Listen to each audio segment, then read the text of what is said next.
시청자 여러분 안녕하십니까. 지금부터 저녁에 한번 정도를 시작하겠습니다. 자, 이번 시간에는요, 지금 세계 배드민턴 역사를 당연히 우리 한국 역사와 마찬가지죠. 다시 쓰고 있는 선수가 우리 대한민국의 안세영 선수입니다.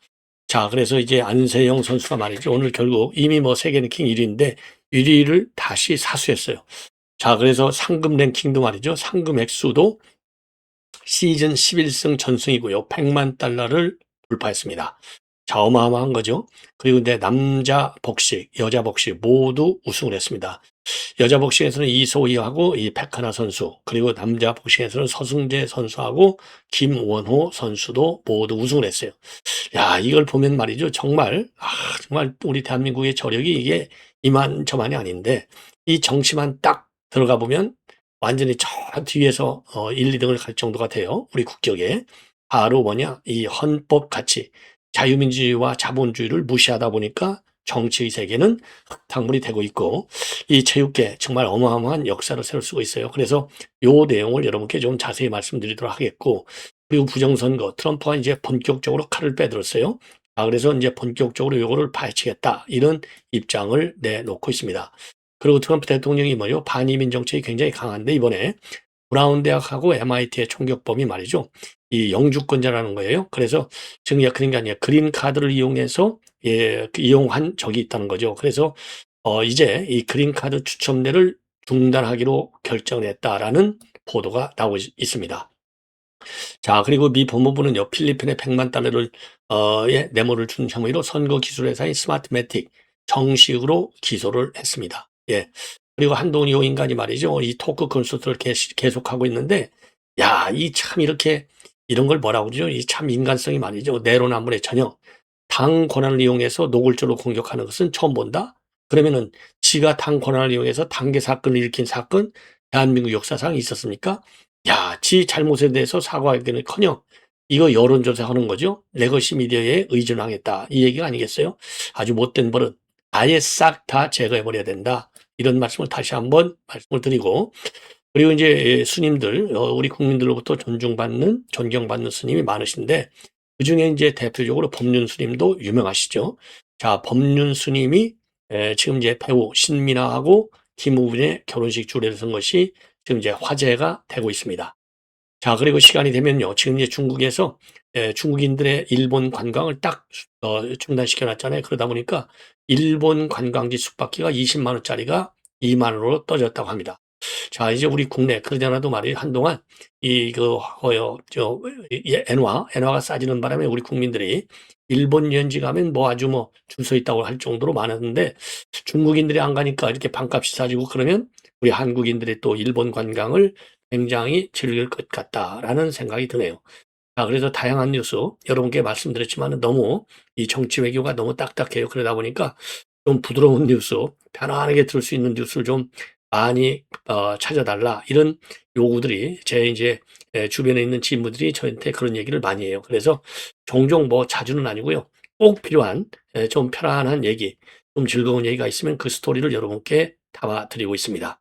자, 여러분들 젊은 층에게 많은 권유를 해 주시면은 대단히 고맙다는 말씀을 드립니다.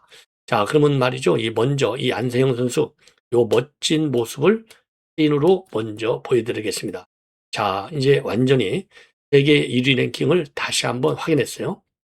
그리고 이제 2위를 간 중국의 이제 왕주희 선수. 1대로 가다가 이제 막판에 이 왕주희 선수가 체력이 떨어지면서 안정적으로 1등을 확보했다고 합니다. 왕주희, 중국이죠. 자, 그리고 이제 이 여자 복싱에서 요 이제 앞에 이소희 선수가 이 백하나 선수를 등에 업고 좋아하는 이 모습. 예. 그리고 이제 남자 복싱이 되겠죠.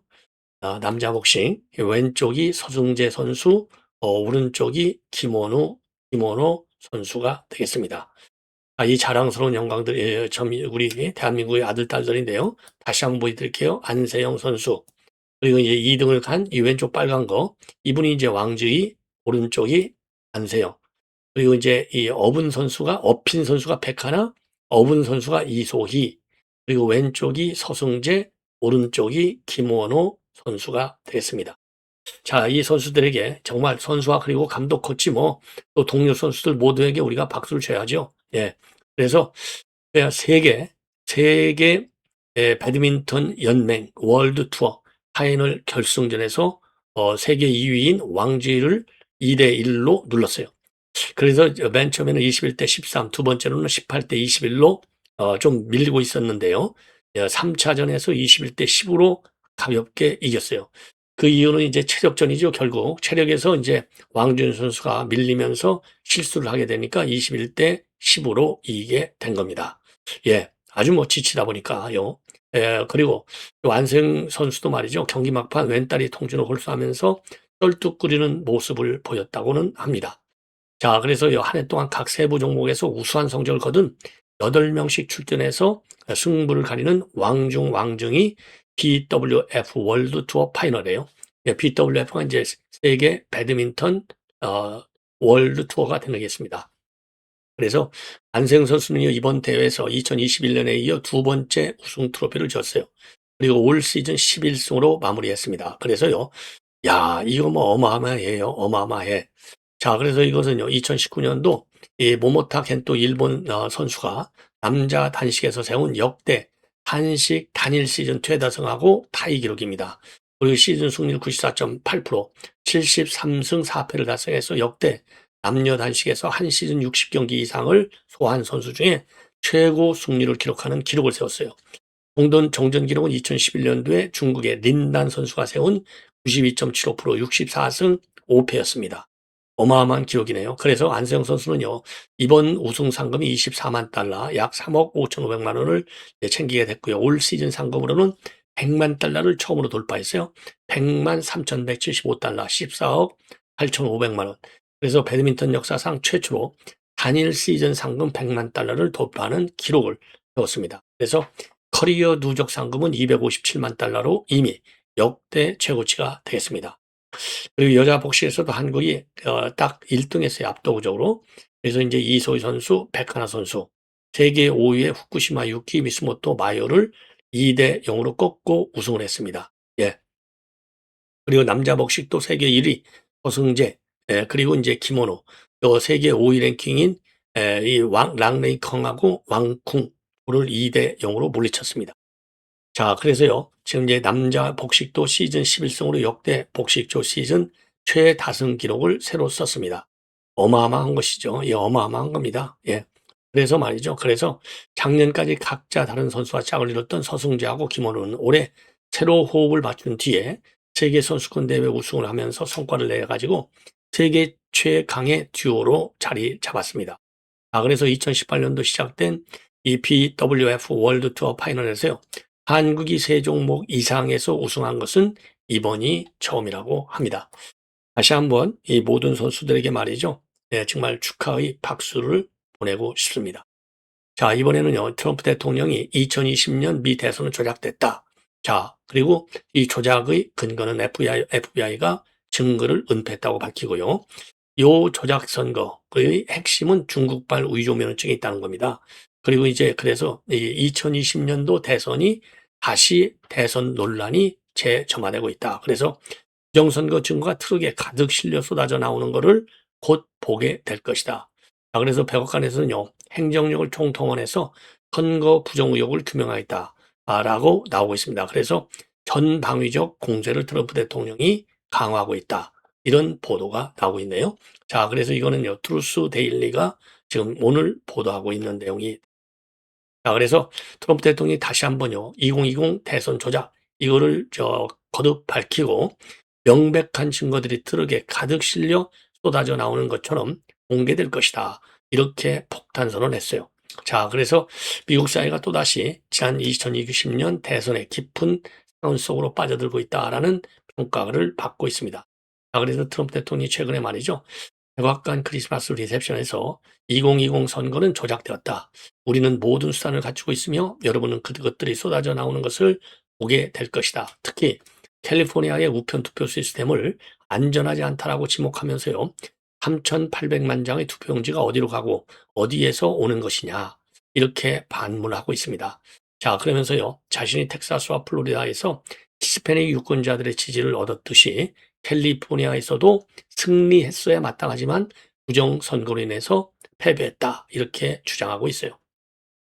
자, 그리고요, 여기서 이런 그런 단순한 레토릭이 아니라 이미 트럼프 행정부는 지난 3월 달에요, 각 주정부가 유권자의 시민권 여부를 철저히 확인하도록 감독하는 행정명령을 발표를 했습니다. 그래서 법무부가 이 행정명령에 근거해서요, 각 주에 유권자 등록 자료를 요구했고, 자료 제공을 거부한 18개 주를 상대로 해서 소송을 제기하면서 압박 수위를 높이고 있다고 합니다. 예. 자, 그래서 말이죠. 이제 트럼프 대통령의 이런 부정선거 의혹, 예, 아주 이제 앞으로 이게 말이죠. 어마어마한 파장을 야기할 것이다. 이런 평가들이 나오고 있고요. 그리고 트럼프 대통령이 모든 부정선거 사실이 이제 명백히 밝혀질 것이다. 아, 이렇게 해서 말이죠. 2020 대선을 둘러싼 논란은 단순한 과거사를 넘어서 미국의 사법 시스템과 선거제도의 신뢰를 시험하는 현재 진행형의 거대한 폭풍으로 번지고 있다. 이렇게 트루데일리가 평가를 하고 있습니다. 자, 그러면 이제 트럼프 대통령이 왜 이렇게 부정선거에 대해서 자신감을 갖느냐? 그 배경에는요, 척 그레슬리 공화당 상원의원이 폭로한 FBI 내부 고발 내용이 그 근거가 되고 있는 것으로 보여요. 그래서 지난 7월에 공개된 FBI의 내부 문서에 따르면요, 2020 대선 직전에 FBI는 중국 공산당 정권이 수만 장의 의조 운전면허증을 미국으로 보내서 바이든에게 불법적으로 투표하는 데 사용하도록 했다라는 첩보를 입수했지만은 FBI가 이 첩보를 은폐했다는 겁니다. 당시 FBI 본부는요, 해당 보고서가 크리스토퍼 레이 국장의 의회 증언과 모순된다. 그러니까 그 이유로 보고서의 재발행을 막았다. 이렇게 해서 충격을 주고 있는 겁니다. 자, 그리고 이제 2020 선거 결과를 뒤집으려 했다라는 혐의로 트럼프 대통령을 기소했던 잭 스미스 특검이 보수단체하고 개인 400여 곳을 상대로 해서 비밀 소환장을 발부하면서 광범위한 수사를 벌였던 것과 맞물려 가지고요, FBI 법무 등 사법기관의 정치적 편향성 논란도 재점화되고 있다고 합니다. 스미스 특검의 기소는요, 트럼프 대통령이 2024년 말 대선에서 승리한 직후에 현직 대통령 불소추 원칙에 따라서 취하되었습니다. 자, 그래서 잭 스미스, 이게 미친 특검이라는 거 아니에요? 예.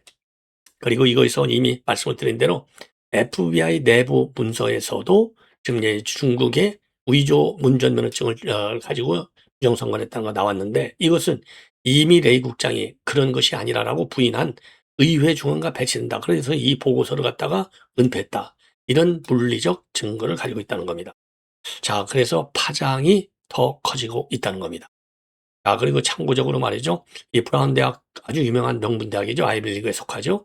MIT 총교 사건 용의자가 이용한 영주권 추천 프로그램을 중단하기로 크리스티 노엠 국토부 장관이 발표를 했습니다. 그래서 브라운 대학교 총격봉 클라우디오 마뉴엘 레벨스 발렌테가 2017년도 다양성 추첨 이민 피자 프로그램을 통해서 미국에 입국해 가지고 영주권을 취득했다고 합니다. 그래서 이런 사람은 우리나라에 들어오지 못했어야 했다. 이렇게 밝히고 있어요. 자, 그래서 이게 말이죠. 그렇기 때문에 이런 영주권 추첨 제도를 갖다가 당분간 중단시키겠다는 겁니다. 그리고 브라운 대학에서 발생한 총기 사건으로 2명이 사망하고 9명이 부상을 했는데, 범인으로 추정됐던 이 발렌테가요, 결국은 이제 숨진 채 발견이 됐는데, 그 MIT의 핵물리학 교수 루레이로를 살해한 동일 인물로 여겨지고 있어요. 야, 참 기가 막힌 거죠. 이 포르투갈 국적자라고 합니다. 예. 자, 그래서 지금 미국에서 말이죠, 이런 반민 이민 정책의 일환으로 영주권자들마저도 이제 더 큰 뭐라고 그럴까요? 참 이 곤란한 이 환경에 처해지는 것이 아니냐. 자, 그래서 좀 문제가 되고 있다. 이런 말씀을 드리고, 이 법무부가 말이죠, 이 스마트매트, 이게 부정선거 이 그 기계를 갖다가 수출한 회사로 알려져 있지 않습니까? 자, 그래서 이 스마트매트, 이 필리핀 선거에도 개입하고 있는데 100만 불을 줬다는 거죠. 100만 불 뇌물로. 아, 그래서 요거를 기소 결정을 내렸다는 겁니다. 기소 결정. 그래서 지금 미국 내에서 말이죠, 이 부정선거와 관련된 대대적인 수사, 그리고 정치적 압박이 강화되고 있다. 이런 말씀을 드리고 싶습니다. 자, 그다음에는 진 커밍스가 말이죠, 아주 장문의 글을 쓰고 있어요. 원래도 장문인데 어마어마하게 장문이에요, 갈수록. 그래서 이제 오늘은 1편, 내일쯤 오면 2편이 나오는데, 뭐냐? 한국은 왜 조용히 무너지고 있는가입니다. 1편. 그래서 내일 2편이 나오는데 이 1편도 워낙 길어서 제가 이제 쭉 정리를 했습니다. 예. 그랬더니 8가지 항목으로 압축이 될 수 있어요. 그래서 최근에 원화 약세 그리고 외화 유출을 갖다가 단순한 경제 현상으로만 설명해서는 안 된다는 겁니다. 바로 미국의 이재명 정권에 대한 신뢰의 붕괴 그리고 구조적인 자본 이탈의 결과로 인해서 지금 원화가 약세를 이루고 있고 외화 유출은 커지고 있다. 그러니까 이게 한국 경제의 위기, 그러니까 이제 곧 한국이 무너진다. 이런 취지의 글이 되겠습니다. 자, 그래서 외화 유출 논란의 본질, 이건 뭐냐? 이재명 정부가 여행객의 달러 반출 같은 미시적 원인을 탓하는 것은 경제 현실을 왜곡한 정치적인 책임 회피 프레임이다. 외환시장은 거대한 자본 흐름으로 움직이는 것이고 정책 신뢰, 그리고 제도의 안정성, 그다음에 미래 성장의 기대가 환율을 좌우하는 것이다. 아주 옳은 얘기죠. 그다음에 진짜 외화 유출의 경로는 뭐냐? 불법 환치기 하고 그다음에 합법적 자본 인탈. 요게 이제 결합이 됐다는 거죠. 그래서 요 불법적 환치기하고 합법적인 자본 이탈. 이게 이제 불법적 환치기는 그야말로 이게 환치기라고 하는 것은 불법인 것이죠. 그래서 이제 허위 수출입이라든가 브로커라든가 암호화폐의 전환 이런 것이고요. 그다음에 합법적 자본이탈은 연기금, 개인의 해외 투자, 그리고 이제 해외 직접 투자를 통한 기업의 해외 이전 이런 것들이 결합해서 구조적으로 달러가 한국에서 빠져나가고 있는 것입니다. 즉 외화 유출은 범죄가 아니라 경제 시스템의 재편으로 이루어지고 있다. 그리고 세 번째, 경상수지 흑자에도 환율 상승이 지속되는 이유는 바로 뭐냐? 그 이유는 자본 수지의 유출이 경상수지의 흑자 효과를 압도하고 있는 것입니다. 자본 수지의 유출이 경상수지의 흑자 효과를 압도하고 있어요. 그러니까 이제 자본 유출이 경상수지의 흑자, 돈 벌어들이는 것보다도 해외로 빠져나가는 자본이 더 크니까 마이너스가 되잖아요. 그러니까 원화 가치는 떨어질 수밖에 없고 환율은 그러니까 상승할 수밖에 없다는 겁니다. 그래서 한국 기업들은 수출로 번 달러를 국내로 들여오지 않고 현지 유보 또는 해외에 바로 재투자한다는 겁니다. 그래서 개인과 기관의 해외 투자도 늘어서 자본 수지 적자 구조가 고착화되고 있다. 그러니까 지금 이제 기업들한테 인센티브 주겠다는 거 아니에요. 예? 달러를 빨리 재투자하라고, 예, 달러를 가져오라고 말이에요. 네 번째, 정치 리스크하고 코리아 리스크 다운. 요게 또 원인이 되고 있어요. 그래서 커밍스는요, 이재명 정부의 친중 반미 기조, 그리고 반기업 반시장 정책이 해외 자본의 신뢰를 약화시켰다고 보고 있습니다. 그래서 외국 투자자들은 한국을 예측 불가능한 시장으로 인식하고 있고 자금을 회수하게 되는 것이죠. 그 결과 자본 유출이 되니까 환율은 올라가고 환율이 또 올라가니까 신뢰는 또 붕괴되고 그러면서 이 거대한 악순환이 형성되는 것입니다. 다섯 번째, 기업의 해외 이전의 구조적인 원인이 이제 또 원인이 되고 있어요. 예, 이렇게 원화 가치 하락. 그는 어떻게 설명하는 것이냐? 기업의 탈한국의 배경은요, 정권 교체 전부터 누적된 노동시장의 경직성. 이게 제일 큰 원인이에요. 예, 노동시장의 경직성. 그러니까 함부로 못 잘라. 예, 예, 노동의 경직성이 제일 큰 문제가 되고, 그 다음에 노조 과잉 영향력. 이거 크죠? 제2 노란봉투법까지 만들었잖아요. 중대재해처벌법 등등. 예, 그 다음에 과도한 규제가 있습니다. 그래서 한국 제조업은 파업과 비효율로 생산성이 낮고, 미국은 높은 임금에도 불구하고 생산이 안정적이어서 오히려 경쟁력이 높다. 노란봉투법과 같은 법 제도는 기업 탈출을 가속화시키고 있다. 그래서 미 상공회의소도 말이죠. 우리 서울에 있는 암참.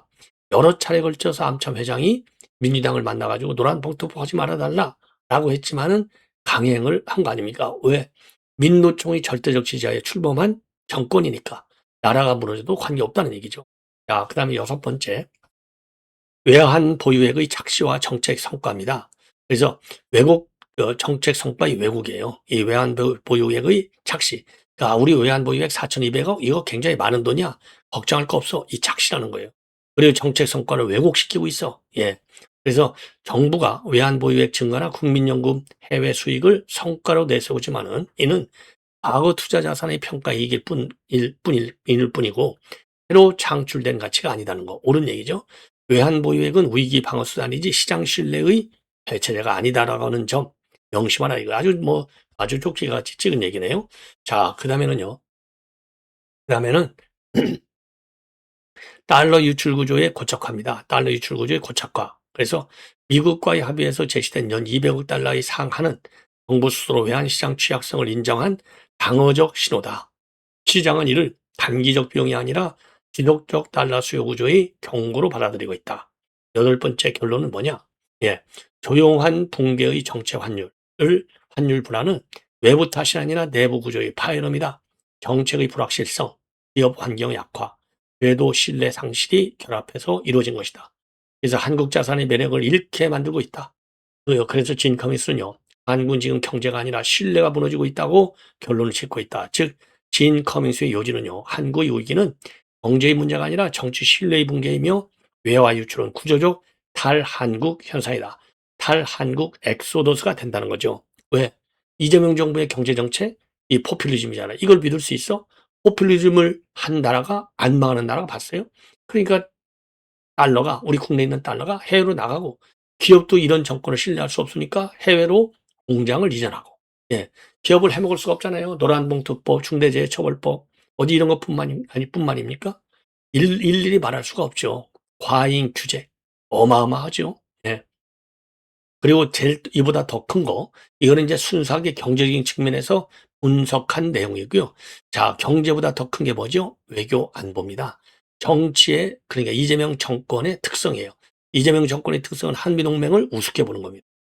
한중 관계를 더, 그리고 남북한 관계를 더 중시해. 한미 관계는 별 신경을 안 써.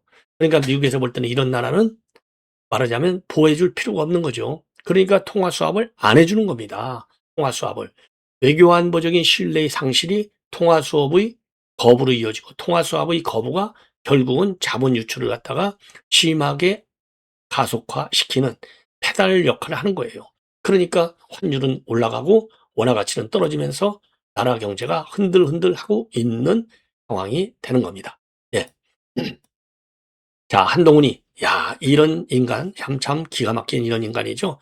이거 빨리 퇴출시켜야 됩니다. 그래야 우리 자유우파들이 진정한 정치적인 기반이 굳어진다. 저는 그렇게 봐요. 그래서 한동훈이가 드디어 말이죠, 이 당 차원의 징계 압박을 공개적으로 비판하고 나섰습니다. 고양시에서 토크 콘서트를 열어가지고 같은 신형과 당내에서의 공격은 늘었는데, 이렇게 당직을 걸고 당 권한을 이용해서 당내 인사를 노골적으로 공격하는 건 전 처음 본다. 한동훈이, 야, 너같이 말이자 당 게시판에다가 대통령 부부를 그렇게 노골적으로 비판하는 인간을 봤냐? 야, 이런 뻔뻔스러운 인간이죠. 그렇지만은 사람은 누구나 실수할 수 있다. 그 잘못을 바로잡을 줄 아는 것도 용기다. 저는 모든 용기 있는 사람과 함께 가겠다. 누구나 실수할 수 있어. 한동훈, 야, 그게 실수냐? 노골적인, 그러니까 탄핵의 기반을 열어준 인간이 당신 같은 인간이잖아. 야, 이런 뻔뻔스러운 이 말 놓는 거 보십시오. 기가 막히죠? 예. 그러니까 이제 김종혁, 그다음에 자기가 이제 이번 주에 딱 결과 나오잖아요. 여기에 대해서 선제 공격을 하는 겁니다. 예. 그래서 이거는 도저히 용납할 수 없어요. 바로 그냥 제명 출당시켜야 됩니다. 그래서 지금 자유수호 연대에서 이제 한동훈이의 출당, 제명, 이 서명을 받고 있잖아요. 서명. 예. 그러면서 말이죠. 이제 이미 지난 18년에도 채널A에서 원하는 게 저를 찍어내고 싶은 것이라면 그렇게 하면 된다. 다른 사람을 이런 식으로 분위기를 만들어 우스운 당으로 만들지 말라. 이렇게 또 얘기를 하고 있어요. 자, 그러면서 계엄에 대해서 우회적으로 사과의 뜻을 처음으로 표시를 했다고 합니다. 지난 1년간 일상 파괴 장면을 너무 많이 목격했다. 죄송합니다. 내가 지지하는 정당이 한심해 보여도 포기하지 마라. 지키는 사람이 있어야 지킬 수 있습니다. 너 같은 인간은 빨리 끌어내려야지. 네? 지난 1년간 일상 파괴 장면을 너무 많이 목격했어? 그걸 누가 만든 건데? 네가 만들었잖아. 이런 내로남불의 전형 같은 이런 인간 빨리 제명해야 된다. 이런 말씀을 드리지 않을 수 없고요. 자, 마지막으로 이제 법륜스님의, 오늘 이 법륜스님 뭐 여러분들 너무나 잘 아시니까 아주 인기가 아주 좋은 그런 이제 우리 국민들이 가까이 하는 스님 중에 한 분이고요. 그래서 배우 지금 김우빈, 신민아, 이분들의 주례를 최근에 섰다는 겁니다. 신민아는 41살, 김우빈은 36살이네요. 자, 그래서 배우 신민아가 말이죠. 참 죄송합니다. 김우빈이 그 신랑인 신민아의 암 투병을 적극적으로 도와줬다는 겁니다. 그동안에.